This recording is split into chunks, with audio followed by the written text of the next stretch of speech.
नमस्कार मेरे प्यारे दोस्तों। आज आपका एक बार फिर से बहुत बहुत स्वागत है।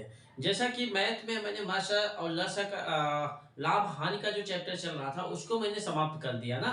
तो आज जैसा कि आपको दिख रहा होगा रेशियो एंड प्रोपोर्शन, अनुपात एवं समानुपात के बारे में आज हम चर्चा करेंगे। ध्यान दीजिएगा, हर चाहे आप कंपटीशन की परीक्षा देते हो, चाहे आप किसी की भी परीक्षा देते हो, तैयारी कर रहे किसी चीज की परीक्षा देते हैं, तो अनुपात और समानुपात का बहुत इंपॉर्टेंट चैप्टर है। इसका ये ध्यान लीजिए कि हर सवाल चाहे आपका और हो, उसको लगाना पड़ता है ना। आप लगाइएगा 1 मिनट 2, लेकिन ये अनुपात और समानुपात ऐसा चैप्टर है आपको मतलब आप समझिए कि चुटकियों के सेकंडों में ही आपका आंसर आके आपको नंबर देके चले जाएगा।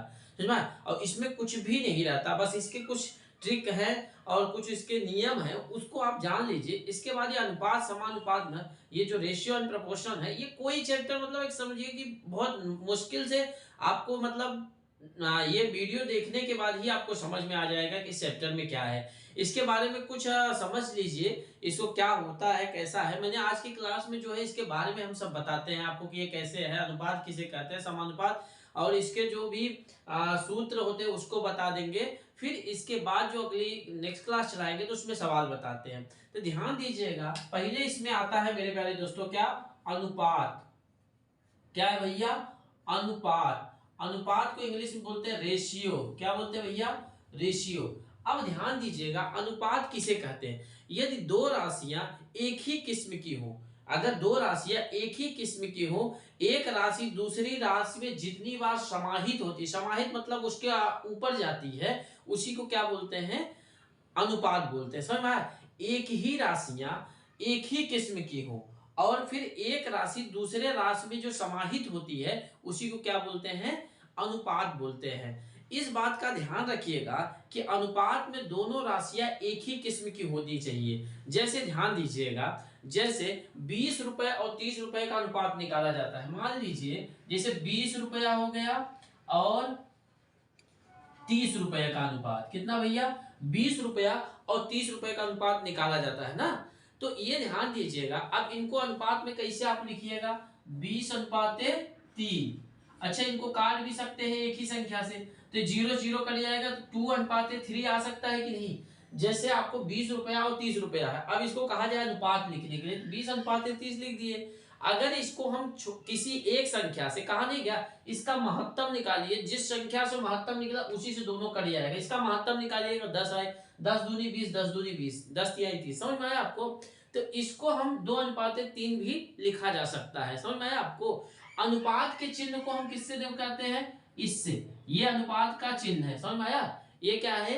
अनुपात का चिन्ह है। इसको इज टू भी पढ़ा जाता है। क्या भैया? इज, इंग्लिश में इज टू, इज टू भी पढ़ा जाता है। इसको क्या है? इज टू भी पढ़ा जाता है। अगर पढ़ने की बात हो तो इज टू भी पढ़ा जाता है। वैसे तो अनुपात तो आप जानते ही हैं। समझ में आया? इसको 2:3 भी कहा जाता है। अब देखिए, ध्यान दीजिएगा, अनुपात के पद भी कहे जाते हैं इनको। अब अनुपात के, ध्यान दीजिएगा, ये सब देखिए शब्द आप समझते जाइए, क्योंकि जो सवाल होते हैं ना, आधे सवाल आप हम लोग क्यों नहीं लगा पाते? क्योंकि उसके जो शब्द होते हैं वो चीजें हमको समझ में नहीं आती। अगर शब्द नहीं समझ में आता तो इसीलिए नहीं समझना। अब उसमें देखिए, जैसे अनुपात के पद की बात किया जाए, अनुपात के पद कौन कौन है? 2 और 3। इसी को अनुपात के पद कहते हैं। समझ में आया आपको? अनुपात के पद समझ में आया? ठीक है, अनुपात के पद कहे जाते हैं। जैसे अच्छा बताइए, इसमें 2 को पहला पद कहेंगे, 2 को क्या कहेंगे? पहला पद। और 3 को क्या कहेंगे? दूसरा पद। कुछ भी आप ले सकते हैं, लेकिन कहने का ये कहेंगे। समझ में आया? जो पहला रहेगा उसको पहला, जो दूसरा रहेगा उसको दूसरा। समझ में आया? पहले पद को ध्यान दीजिएगा, इसको पहले पद को ना हम पूर्व पद भी कहते हैं। क्या है भैया? पूर्व पद। अगर पूर्व पद कहा जाती है, मत कहिएगा कि नहीं पहला पद अलग है पूर्व पद अलग है। ये अच्छा बताइए, जैसे इसमें 2 है ना भैया, ध्यान दीजिएगा, जैसे 2:3 है ना। अच्छा बताइए, इसमें पूर्व पद क्या होगा? पूर्व पद मतलब पहले 2, और अंतिम पद क्या होगा भैया? ध्यान दीजिएगा, जब पूर्व पद और अंतिम पद की बारी है, अंतिम पद क्या होगा बताइए? अच्छा, अंतिम पद क्या होगा? 3। भैया 2 पद में है, पहला ये दूसरा ये, तो पूर्व पद और अंतिम पद भी इनको कहा जाता है। समझ में आया? अब देखिए, अब इसमें एक चीज और नोट कर लीजिएगा आप भैया ध्यान से, जब भी अनुपात निकालिएगा ना भैया, तो वो समान राशि होनी चाहिए। ध्यान दीजिएगा, जब अनुपात निकालिएगा ना, तो ये किसमें होना चाहिए भैया, समान में होना चाहिए। अभी बता देते हैं आपको। जैसे ध्यान दीजिएगा, अनुपात जैसे हम निकालते हैं ना, अच्छा ये बताइए, जैसे घर पे होता है ना, कहते ना भैया एक अनुपात में सभी लोग बैठ जाइए, कहते नहीं कि एक अनुपात में बैठ जाइए, तो कहते नहीं कि भाई लड़कों का अनुपात इधर बैठ जाइए, लड़कियों का अनुपात अलग बैठ जाइए, तो कहते हैं ना कि अलग अलग अनुपात में बैठ जाइए, यही कहते हैं ना। तो क्या एक ही अनुपात में जो अलग अलग अनुपात होता है ना, एक राशि होती है। जैसे कहते नहीं कि भैया मान लीजिए जो 10 से 15 ईयर्स के हैं, जो 10 से 15 साल के हैं, ये इस लाइन में बैठ जाए, जो 15 से जो 15 से 20 ईयर्स साल वाले हैं, वो इस लाइन में बैठ जाए, ठीक है। ये मान लीजिए 10, मान लीजिए ये फर्स्ट का प्राइज है, ये सेकंड प्राइज, तो जो अनुपात है ये लाइन जो होती है, यही तो बोलते हैं भाई, जब 10 से 15 के बीच में ये 20 से, तो इसीलिए जब भी अगर हम अनुपात की बात करेंगे, ध्यान दीजिएगा, जब भी अगर हम अनुपात की बात करेंगे ना भैया, तो अनुपात क्या करिएगा, समान राशि होनी चाहिए। जैसे जैसे हमने अभी क्या बोला, 20 और 30 की बात किया ना, 20 और 30 की, तो मतलब दोनों रुपए की बात किया, 20 रुपया और 30 रुपया। ऐसा नहीं कि आप 20 मतलब 20 रुपया हो जाए और 30 आम, ऐसा अनुपात कभी मत निकालिएगा। कि जैसे अनुपात जब भी निकलेगा समान, यहाँ रुपया है तो यहाँ भी रुपया होना चाहिए, यहाँ आम है तो यहाँ आम भी आम, ये नहीं कि लड़का का लड़की का अनुपात। हमेशा ध्यान दीजिएगा, अनुपात जब निकला जाएगा ना, समान निकला जाएगा।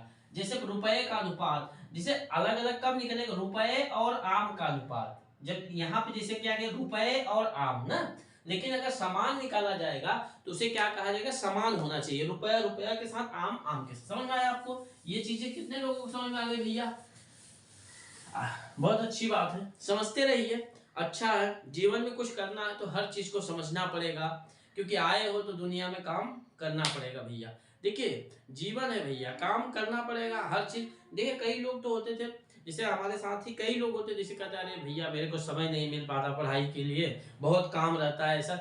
देखिए समय आप एडजस्ट करना सीखिए, हर चीज का, हर चीज आपके पास समय बहुत है, एडजस्ट करना आपको आना चाहिए। जैसे कहते हैं हम काम कर, अरे भाई काम करिए, उसके समय भी पढ़ाई कर सकते हैं आप। तो ये जो पढ़ाई हो रही है ना भैया, ये अपनी खेती है समझिए। जैसे आप खेत बोते हैं ना, लास्ट में जब काटते हैं तो बेचते हैं, जो उसका पैसा मिलता, यही पढ़ाई है, यही आपको जीवन में ना एक अलग पहचान बनाएगी। आप कितने भी क्वालिटीदार कपड़े, अरे ज्ञान, जैसे आप कपड़े पहन रहे हैं ना, कई बार एडिडास का इसका पहनिए, उससे नहीं, ज्ञान वाला व्यक्ति, अगर देखिए 20 व्यक्ति खड़े हैं, अगर उसमें ज्ञानवर्धक जो रहेगा तो वो ज्ञान वाला एक अलग पहचान बनाएगी उसकी। समझ में आया आपको? इसलिए ऐसा ज्ञानवर्धक बनिए, ऐसा बनिए कि आपकी अलग एक पहचान बने। समझ में? इसके लिए क्या करना पड़ेगा, आपको मेहनत करना पड़ेगा। समझ में आया भैया? चलिए अब ध्यान दीजिएगा, एक इसमें कुछ पॉइंट नोट कर लीजिएगा। जैसे अब इसमें जैसे है कुछ नोट करके, क्या है, जैसे ध्यान दीजिएगा, सजातीय राशियों के संबंध होने के कारण अनुपात का कोई मात्रक नहीं होता।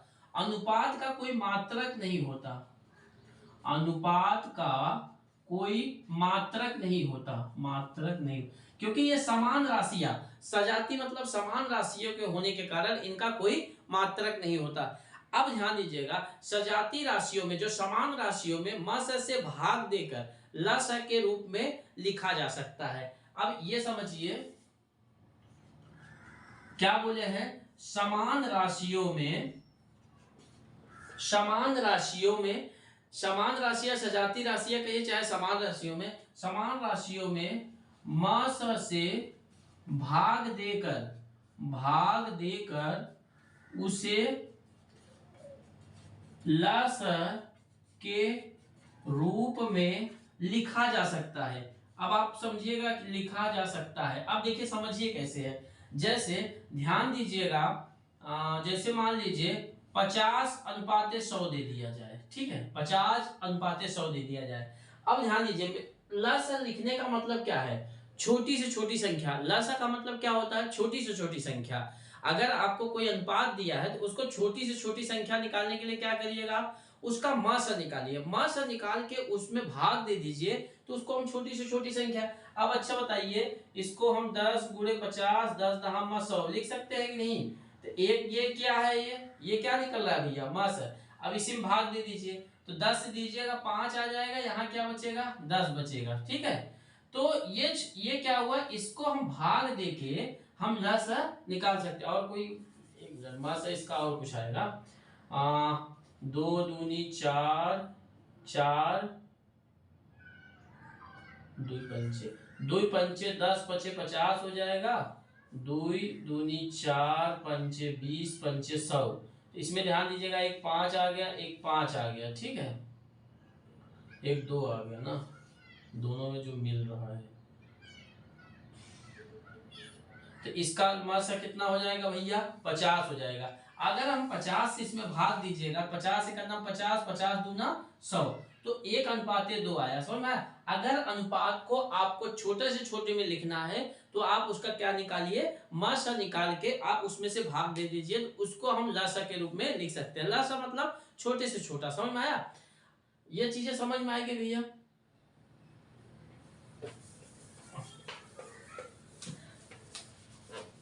किसी राशि को अगर आपको छोटे से छोटा लिखना है तो उसमें आपको क्या करना पड़ेगा भैया, उसमें आपको मासा निकाल के भाग देना पड़ेगा। समझ में आया भैया?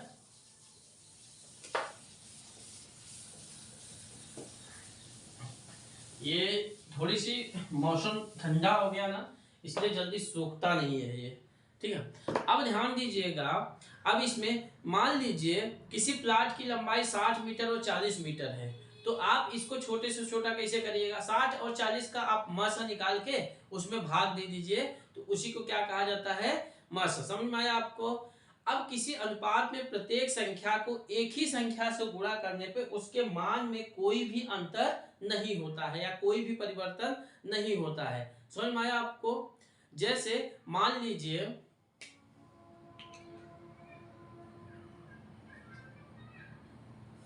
मान लीजिए 2:3:7 है, ठीक है।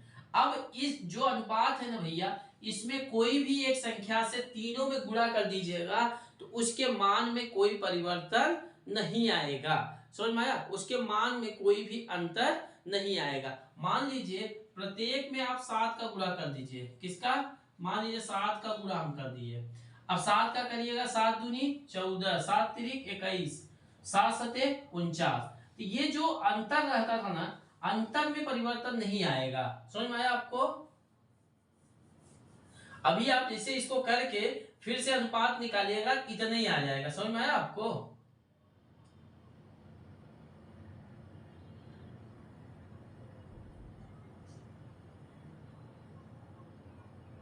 ठीक, तो ये समझ में आया आपको? अब ध्यान दीजिएगा, भिन्नात्मक अनुपात को सरल अनुपात में बदलने के लिए हरों का लसा करके प्रत्येक में से गुणा कर दीजिए। ये देखिए एक इंपॉर्टेंट है, इसको आप थोड़ा देख लीजिए, इसमें ध्यान दीजिएगा। कभी कभी आपके सामने ये चीजें बहुत इंपॉर्टेंट है, ये ध्यान दीजिएगा, इसको ध्यान से देखिएगा। जैसे कभी कभी क्या होता है, भिन्नात्मक अनुपात आ जाता है। समझ में आया आपको? भिन्नात्मक अनुपात आ जाता है, क्या भैया, भिन्नात्मक अनुपात। अब भिन्नात्मक अनुपात को कैसे सरल अनुपात में बदले, उसको देखने का तरीका देखिए। भिन्नात्मक अनुपात को सरल अनुपात में, मान लीजिए भिन्नात्मक अनुपात में आपको दे दिया जाए 1/2, 1/3 अनुपात 1/4। अब लिख दिया जाए को सरल अनुपात में बदलिए, किसमें भैया, सरल अनुपात में। अब सरल अनुपात हम कैसे बदलेंगे, इसको ध्यान दीजिएगा। इनका क्या करेंगे, जितने भी हर है ना, हरों का लसा निकालिए, हरों का लसा निकाल कर भिन्न गुणा कर दीजिए, भिन्न में गुणा कर दीजिए। समझ में आया भैया? अब मान लीजिए 2 3 4 है, 1 गुणे 2, 1 गुणे 3, 2 दूनी 4, तो 2 दूनी देखिए कितना हो जाएगा, 2 दूनी 4 तिहाई 12, ल से कितना हो गया भैया 12। अब इनको हमको अलग करना है ना। अलग करने के लिए ध्यान दीजिएगा 1/2 गुणे 12 अनुपाते 1/3 गुणे 12 गुणे 1/4 गुणे 12। अब 2 का गुणा कर दीजिए, इसमें 2 छन 12, 3 चौक 12, 4 फिर 4 तिहाई 12। समझ में आया आपको? ये चीजें 6:4:3 में आ जाता है। समझ में आया भैया? अगर इस रूप में दिया जाए, उसको बोल दिया जाए कि सरल भिन्न में बदलिए, सरल बटन भिन्न बदलिए, तो आप कैसे बदलिएगा भैया? इसी का लसा लेके गुणा कर दीजिए। हमेशा हर का लसा लीजिएगा। समझ में आया आपको? हर का लसा लेके उसी में गुणा कर दीजिए। ये चीजें समझ में आती भैया? अब आ जाइए आप अनुपात के प्रकार जो होते हैं, अनुपात कितने प्रकार के होते हैं वो देख लीजिए। इसको आज समझते जाइएगा भैया पूरा बढ़िया। अनुपात के प्रकार में देखिए, पहला अनुपात के प्रकार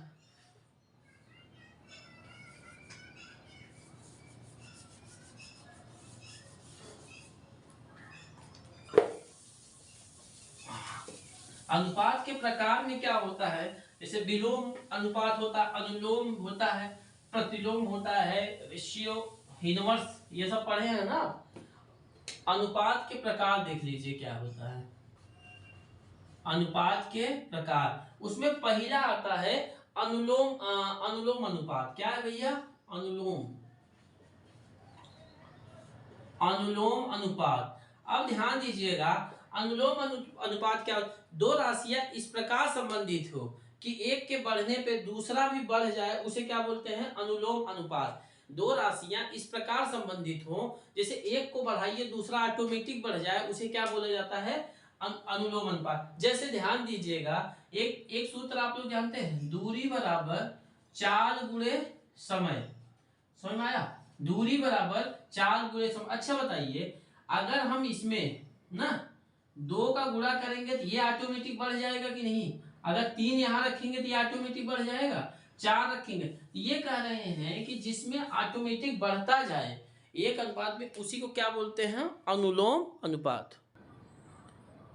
ध्यान दीजिएगा, अनुलोम अनुपात। अब आता है दूसरा प्रतिलोम अनुपात। दूसरा क्या होता है भैया? प्रतिलोम अनुपात। प्रतिलोम अनुपात। अब प्रतिलोम अनुपात क्या कहते हैं? प्रतिलोम अनुपात को ही इंग्लिश में इनवर्स रेशियो कहते हैं। Inverse inverse ratio. अब समझिए इनवर्स रेशियो क्या होता है, ध्यान दीजिएगा।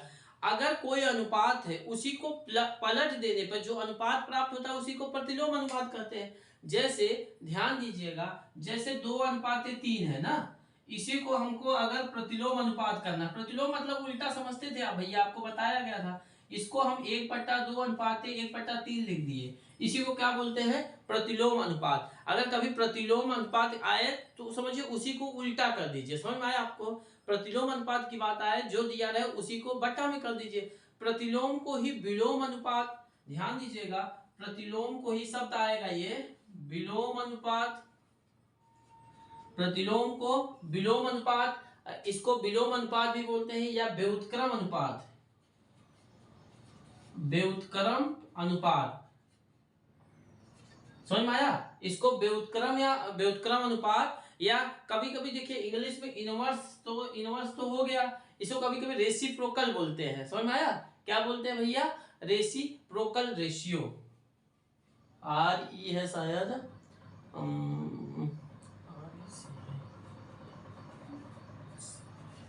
रेशियो। समझ में आया? ये देखिए, हमने आपको ये शब्द क्यों समझाते हैं भैया, क्योंकि जब सवाल दिया रहता है ना, तो कुछ इसमें जैसे प्रतिलोम अनुपात भी दे सकता है, विलोम अनुपात देता है, विलोमा अनुपात भी दे सकता है, व्युत्क्रम अनुपात भी दे सकता है। तो आप इस हिसाब से तैयार रहिए कि वो चाहे जिधर से अगर धनुष छोड़ेगा तो हम उधर से उसको रोकने के लिए तैयार है। समझ में आया? आप कहते नहीं कि धनुष जैसे जितना तेज से तानता है, अगर उधर वाला भी उतने तेज से ताने तो समझिए बराबर हो जाता है ना। अपने को वही करना है, शत्रु कितना भी तेज से किधर से भी उड़ाए, अपने को उतना तैयार रखना है कि इसको पार होने नहीं देना है। समझ में आया आपको? तो ध्यान दीजिएगा, ये चीजें समझ में आई, विलोमा अनुपात समझ में आ गई। अब आती है एक इसी में मिश्रित अनुपात। तीसरा है मिश्रित। क्या है? मिश्रित अनुपात या मिक्स्ड अनुपात आप पढ़ सकते हैं। मिश्रित अनुपात, समझ में आया? मिश्रित अनुपात, मिश्रित अनुपात को आप कंपाउंड रेशियो, मिक्स रेशियो भी कह सकते हैं।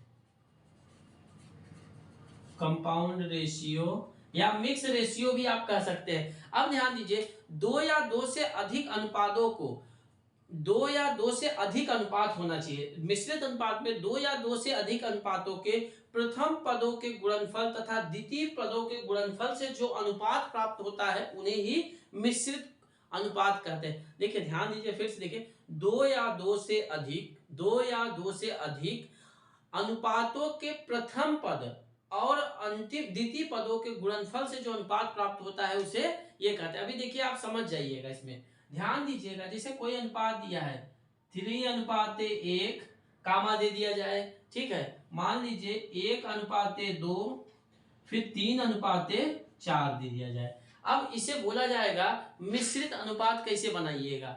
हाँ, मिश्रित अनुपात ध्यान दीजिएगा, मिश्रित अनुपात हम कैसे बनाएंगे?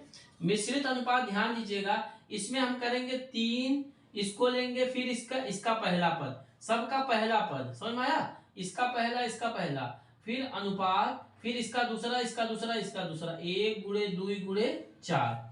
अब 3 का नम 3 तिरिका 9 हो गया, 4 दूनी 8, तो 9:8 आया मिश्रित अनुपात। समझ में आया? ये मिश्रित अनुपात है। कभी भी मिश्रित अनुपात जितना भी दिया रहेगा, दो या दो से अधिक दिया रहेगा, समझ लीजिएगा, लेकिन इसका पहला पद पकड़ लीजिएगा और फिर जब दूसरा अनुपात आएगा दूसरा पद पकड़ के उन्हीं का गुणा कर दीजिएगा। समझ में आया भैया? हाँ, पकड़ के मतलब गुणे करना भैया, पकड़ के धुलना नहीं है कि हाँ पकड़ के चले धुल दे। धुलने के पकड़ के मतलब भैया उसको हल करने का मतलब है। आप लोग यार क्या बात करते हैं? समझ में आया कि नहीं? मिश्रित अनुपात आएगा हल कर लेंगे कि नहीं आप लोग? कितने लोग मिश्रित अनुपात आएगा तो हल कर लेंगे? मिश्रित अनुपात में कोई प्रॉब्लम होगी? सरल है ना? पहला पद पकड़ते जाइए, फिर दूसरे पद को। समझ में आया आपको? मिश्रित अनुपात सबको समझ में आ गया? चलिए इसको नोट कर मिटा दे। चलिए बहुत अच्छा भैया, आप लोग ऐसे समझते रहिए। देखिए ये चीजें आपको अगर समझ में आ गई तो आप समझिए अनुपात और समानुपात का चैप्टर जो है ना, पूरा एकदम धाए से उड़ा देंगे। धाए से मतलब गोली से। गोली नहीं है आप लोग के पास? चलिए गोली खरीद लेंगे। अरे भैया गोली मतलब समझते हैं, वो वाली गोली की बात नहीं करते हो। एक दो तीन गोली खाने वाली भी आती है, हाजमोला को भी तो गोली बोलते हैं। अब ध्यान दीजिएगा, जब हम मिश्रित अनुपात को करते हैं ना, जब मिश्रित अनुपात को करते हैं तो हमको निम्न परिणाम प्राप्त होते हैं। मिश्रित अनुपात के अंतर्गत ध्यान दीजिएगा, मिश्रित अनुपात के प्रकार भी होते हैं। अब उसमें ध्यान दीजिएगा, थोड़ा सा बस देखते जाइएगा, बहुत सरल है। जैसे ध्यान दीजिएगा, कभी कभी होता है वर्गानुपात, वर्गानुपात, तिहरा अनुपात, यही इसके बारे में आप समझिए पहले क्या होता है। समझ में आया? ध्यान दीजिएगा, जैसे पहला आता है, ध्यान दीजिएगा, वर्गानुपात। वर्गानुपात ये शब्द समझते जाइएगा। वर्गानुपात और तिहरा अनुपात दोनों संज्ञा दे देते हैं आपको। तिहरा अनुपात, समझ में आया? वर्गानुपात और तिहरा अनुपात। वर्गानुपात को डुप्लीकेट रेशियो बोलते हैं और तिहरा को ट्रिप्लीकेट।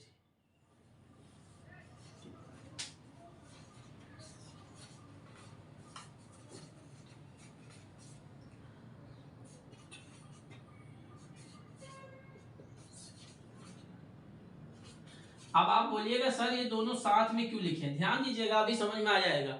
अरे भैया वर्गानुपात मतलब क्या हुआ? उसी का वर्ग कर लीजिए। मैंने पढ़ाया तो था, वर्ग और घनमूल पढ़ाया था ना। वर्गानुपात मतलब वर्ग कर दीजिए। तिहरा अनुपात मतलब क्या करिए? तिहरा कर दीजिए। समझ में आया? वर्गानुपात मतलब वर्ग कर दीजिए। जैसे ध्यान दीजिएगा, जैसे आपसे 2:3 का वर्गानुपात क्या होगा? वर्गानुपात क्या होगा? 2 दूनी 4, 3 त्रिका 9। समझ में आया? 2:3 का वर्गानुपात, वर्गानुपात ना क्या होगा? 4:9। समझ में आया? अब वर्गानुपात में कोई दिक्कत है? जैसे 2:3 पूछे तो 2 दूनी, इसका 2 का वर्ग करिए, 2 दूनी 4, 3 का वर्ग करिए, 3 त्रिक का 9। जैसे 9 अनुपात 8 का वर्गानुपात पूछा, वर्गानुपात, वर्ग मतलब दूना, 9 9 81, 8 28 64। पढ़ाए तो है आपको वर्ग के बारे में ना।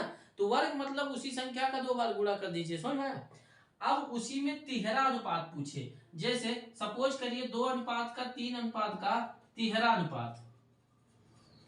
तिहरा अनुपात कैसे लगाइएगा भैया, तिहरा मतलब क्या हुआ, 3 बार। जैसे 2 दूनी 4 दूनी 2 का क्यूब अनुपात 3 का क्यूब, समझ में आया। इसको ऐसा भी लिख सकते हैं, 2 का स्क्वायर 3 का स्क्वायर, फिर बराबर 2 दूनी 4 3 त्रिक का 9, ऐसे 2 तिहाई 8 3 त्रिक का 9 त्रिक 27। समझ में आया है, समझ में आया कि नहीं भैया।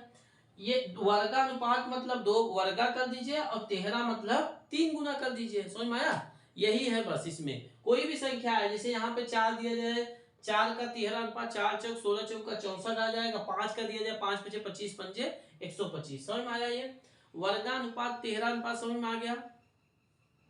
हाँ चलिए बहुत अच्छा। ये वर्गानुपात को डुप्लीकेट रेशियो, तिहरा अनुपात को ट्रिप्लीकेट रेशियो बोलते हैं, समझ में आया ये चीजें।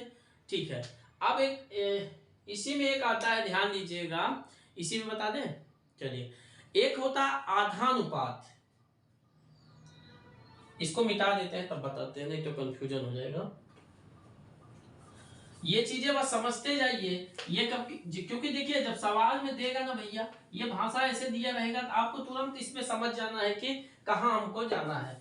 जैसे ध्यान दीजिएगा, कोई जगह का नाम लिया जाता है ना, जैसे सपोज करिए कि फेमस यही है, सबसे पहले फेमस अपने नानी का घर। कोई भी अपने नानी, जैसे आप स्कूल में पढ़ते रहते हैं ना, जैसे अपने लोग बात करते हैं कभी कभी कि नानी का घर किसके कहाँ, जैसे सर ही मान लीजिए कोई पढ़ा रहा है तो आपको बात कर लिए मछली शहर, जौनपुर, कानपुर। अरे कानपुर तो सर मेरे नानी का घर है, सब पहले हाल नानी का घर कानपुर है, सबको अपने नानी का घर संभवतः याद रहता, समझ में आया। तो वैसे ही जैसे सवाल में आते वक्त दिमाग में रखना चाहिए, ये सूत्र लगेगा, समझ में आया। जैसे अनुपात की बात आए, जैसे बोल दिया जाए कि उसमें वर्गानुपात तिहरा अनुपात, तुरंत दिमाग में आना चाहिए। अब एक आता है आधानुपात, इसके शब्द से ही समझ रहे होंगे आप, आधानुपात समझ रहे हैं। आधानुपात सब डुप्लीकेट जो था ना उसी में सब लगा दीजिए, रेशियो, समझ में आया, समझ में आया, सब डुप्लीकेट रेशियो, समझ में आया आपको। अब ध्यान दीजिएगा, एक आता है इसी में सब डुप्लीकेट, ये समझ में आया आधा अनुपात। एक होता है तिहाई अनुपात, देखिए तिहाई, हम दोनों इसीलिए संज्ञा ही बता रहे भैया, तिहाई अनुपात, इसमें सब क्या हो जाएगा, ट्रिप्लीकेट, समझ में आया। अब ध्यान दीजिएगा, तीन दोनों का मतलब समझिएगा। अनुपात का आधानुपात हो गया। अब आधानुपात क्या होता है, किसी अनुपात के प्रत्येक पद के वर्गमूलों में जो अनुपात होता है, किसी अनुपात के वर्गमूलों में जो अनुपात होता है, जो अनुपात होता है उसी को क्या कहते हैं, आधानुपात करते हैं। वर्गमूल निकालना जानते हैं भैया ना, इसीलिए समझ में आया। इसी को बोलते हैं सब डुप्लीकेट रेशियो, किसी में सब लग जाता है तो आधा कर दिया जाता है इंग्लिश में। तो किसी अनुपात के प्रत्येक पद के, किसी अनुपात के प्रत्येक पद के वर्गमूल, यहां प्रत्येक पद हो जाएगा, प्रत्येक पद के वर्गमूलों में जो अनुपात होता है, किसी अनुपात के प्रत्येक पद के वर्गमूलों में जो अनुपात होता है उसी को क्या कहा जाता है, आधानुपात। जैसे ध्यान दीजिएगा 9 अनुपात 16 दिया है, अब इसका वर्गमूल कितने लोग निकाल के बता सकते हैं भैया, 9 अनुपात 16 का कितने लोग वर्गमूल निकाल बता सकते हैं। तो इसका मतलब यह हुआ कि 9 अनुपात 16, इसका 3 हो जाएगा, इसका 4 हो जाएगा, समझ में आया। चाहे ऐसे कुछ भी दिया है, जैसे मान लीजिए आपको कभी कभी दे दिया जाता है 64 अनुपात 81, समझ में आया, 64 81 शब्द। अब इसका वर्गमूला अनुपात बताएगा तो इसका 8 हो जाएगा, इसका 9 हो जाएगा, समझ में आया लगाने का। तो अगर वर्गानुपात आधानुपात उसमें जब रेशियो चैप्टर होगा ना, ऐसा नहीं बोलेगा वर्गानुपात, ऐसा सब बोलेगा आधानुपात निकालिए, तो आप कंफ्यूजन मत होइए। आधानुपात मतलब क्या हुआ, वर्गमूल हुआ, समझ में आया। आधानुपात मतलब क्या हुआ, वर्गमूल हुआ, ये समझ में आ गया। अब आ जाइए तिहाई अनुपात। आपको मैंने जब इसको बताया था आपको ये ऑटोमेटिक समझ में आ गया। मेरे लिखने का यही उद्देश्य था कि इसको बताने के बाद इसको आपको ऑटोमेटिक समझ में आ गया होगा। आ गया कि नहीं? प्रत्येक पद के घनमूलों, क्या होगा? प्रत्येक पद के घनमूलों में जो अनुपात हो, समझ में आया? अब ध्यान दीजिएगा, जैसे मान लीजिए 64:125 दे दिया जाए। अब इसको बोल दिया जाए क्या? तिहाई अनुपात बोलेगा वहां पे, तो इसको हम ऐसा लिख सकते हैं 64:125। समझ में आया? अब इसका क्या हो जाएगा भैया? 4:5। समझ में आया? जब तिहाई अनुपात की बात आ रही मतलब घनमूल, इसको हम अच्छे से आपको समझा दिए थे घनमूल और वर्गमूल के बारे में। समझ में आया? तो ये उसमें अनुपात के जो चैप्टर में आएगा आधा अनुपात और ये तिहाई अनुपात की बात आएगी। समझ में आया? चलिए इसको अच्छे से समझ लीजिए। बस इसके बाद समझिए आपका सवाल मिनटों में आ जाएगा, ध्यान दीजिएगा। समझ में आया? इसके बाद आपका जो चैप्टर रहेगा ना, एक मिनटों में आपका सवाल सब हल हो जाएगा। लेकिन इस चीज को समझ लीजिएगा, इसको आप एक नोट्स बनाते जाइएगा, नोट्स में इसको लिखते जाइए। जब मैं बोलता हूं, अगर आपको जिस स्पीड बोल रहे हैं तो उसको वीडियो रोक रोक के उस चीज को लिखते जाइए जितना आपको। देखिए आपका नोट्स जरूरी नहीं है कि सुंदर बनाइए, अपने नोट्स को सुंदर नहीं, ऐसा बनाइए आप समझ जाइए बस। जरूरी है ऐसा थोड़ी जरूरी है कि हम अपने नोट्स को प्रदर्शनी लगाएंगे। ऐसा नोट्स बनाए आप समझ जाइए, जल्दी जल्दी लिखिए लेकिन आप समझ जाइए, उसमें जो आप लिखिए इसको ट्रिक करके जो भी लिखिए तो उसमें आप समझना चाहिए। अब आ जाइए समानुपात। समानुपात के बारे में, समानुपात को बोलते हैं प्रोपोर्शन। क्या बोलते हैं? प्रोपोर्शन। समझ लीजिए समानुपात क्या होता है? दो अनुपात परस्पर समान हो, उनके चारों पद समानुपाती कहलाते हैं। जब यदि इसका परिभाषा ये है, यदि दो अनुपात परस्पर समान हो तो उनके पद समानुपात कहलाते हैं। समझ में आया? जब दो पद, यदि दो अनुपात परस्पर समान है तो उनके जो चारों पद होते हैं वो समानुपात कहलाते हैं। उनके चारों पद, यहाँ चारों पद लिख लीजिएगा, चारों पद समानुपात कहलाते हैं। समझ में आया? यदि जैसे ध्यान दीजिएगा, आप एग्जांपल देखिएगा तो आपको सब समझ में आ जाएगा। मान लीजिए ए अनुपाते बी समानुपाते सी अनुपाते डी दे दिया जाए। अब ये कितने पद है भैया? 1 2 3 4। समझ में आया? तो चार पद हुए ना यहाँ पे। ये सभी पद क्या हुए? समानुपाती कहलाते हैं। इन्हीं को हम क्या कहते हैं? ये सभी पद क्या हुए? समानुपाती कहलाते हैं। ये क्या हुआ? समानुपाती कहलाते हैं। अच्छा ये बताइए इसमें बाह्य पद कौन कौन होगा? सबसे पहले बाह्य पद ये है, बाह्य पद। और कौन है? ये बाह्य पद हुआ ना। आप अपने दिमाग से ही लगाइए, याद नहीं। अब मध्य पद कौन हुआ? ये दोनों मध्य पद हुए, मध्य पद। अब इसी में देखिएगा बाह्य पद कौन है भैया? ए गुणे डी। और मध्य पद कौन है भैया? मध्य पद आप बताइए, बी गुणे सी। बस यही तो सूत्र था, बस समझ में आ गया, यही समझ लिए ना आप। बस यही शर्त, यही है। इसका शर्त क्या होता है भैया? बाह्य पदों का गुणनफल, लिख लीजिए इसको, बाह्य पदों का गुणनफल बराबर मध्य पदों का गुणनफल। मध्य पदों का गुणनफल। समझ में आया? बाह्य पदों का गुणनफल और मध्य पदों का गुणनफल। समझ में आया? बाह्य पदों का गुणनफल गुणे मध्य पदों का गुणनफल। अब बाह्य पदों का गुणनफल क्या होगा? ए गुणे डी बराबर बी गुणे सी। ध्यान दीजिएगा, जैसे बाह्य को ना, बाह्य को प्रथम भी कभी कभी बोल दिया जाता है, मध्य को लास्ट अंतः पदों का भी बोल दिया जाता है। समझ में आया? मध्य को अंतः पदों का भी बोल दिया जाता है। तो इसमें आप घबराइएगा मत। ऐसे कभी भी सवाल आए तो ध्यान दीजिएगा, पहले का लास्ट से, दूसरे का तीसरा से गुणा करके बराबर कर दीजिए। समझ में आया? जैसे सपोज करिए 3:4 समानुपाते 5:6 दे दिया जाए, तो आप इसमें क्या करिएगा, पहला का ये लास्ट से और दूसरे का तीसरे से गुणा कर दीजिए। समझ में आया? तो ऐसे ही गुणा होगा। समझ में आया? ऐसे कभी कभी इसमें यहाँ पे जैसे यक्स दे दिया जाता है y, इसका मान निकालिए। जैसे मान लीजिए 5:4 समानुपाते यक्स अनुपाते 6 दे दिया जाए। अब बोलता है यक्स का मान निकालिए। आप यक्स कैसे निकालिएगा, पहले देखिए इसका गुणा करिए, 5 गुणे 6, 6 गुणे 4, सॉरी यक्स गुणे 4 हो जाए। अब यक्स का मान निकालना है, 5 गुणे 6/4। कल आपको इसके विषय में इसी से सवाल हल करेंगे, बस आप अभी सूत्र समझते जाइए कि इसको कैसे लगेगा।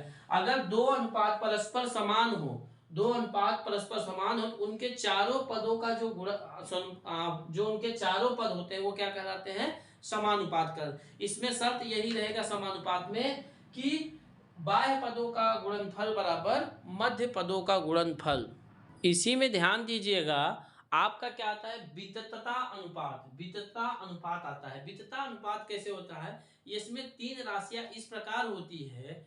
इसमें इसमें ध्यान दीजिएगा, विततता अनुपात में इसमें तीन राशियां इस प्रकार होती हैं। तीन राशियां इस प्रकार होती हैं कि पहली राशि देखिए, पहली राशि रहेगी, इसमें पहली राशि अनुपात दूसरी राशि फिर रहेगा बराबर दूसरी राशि अनुपात तीसरी राशि। ठीक है, तो इसमें कभी भी आप क्या रहेगा, तो दो समान दिया रहेगा। समझ में आया आपको, दो राशि समान दिया रहेगा। इसमें जैसे ऐसे दिया रहेगा, ध्यान दीजिएगा, अनुपात b अनुपाते c रहेगा। तो ये देखिए, दो ये जो बीच वाले रहेंगे ना, इनको समान दिया रहेगा। तो इनको हल करने के लिए हमको क्या करना पड़ेगा, b² बराबर ac। तो इसको हम ऐसा भी कर सकते हैं, b बराबर कड़ी में ac। इसको इस हिसाब से हल करेंगे। अब इसके बाद भी जो संख्या होगी कल हम बताएंगे। आज के लिए इतना ही, मिलते हैं नेक्स्ट क्लास में।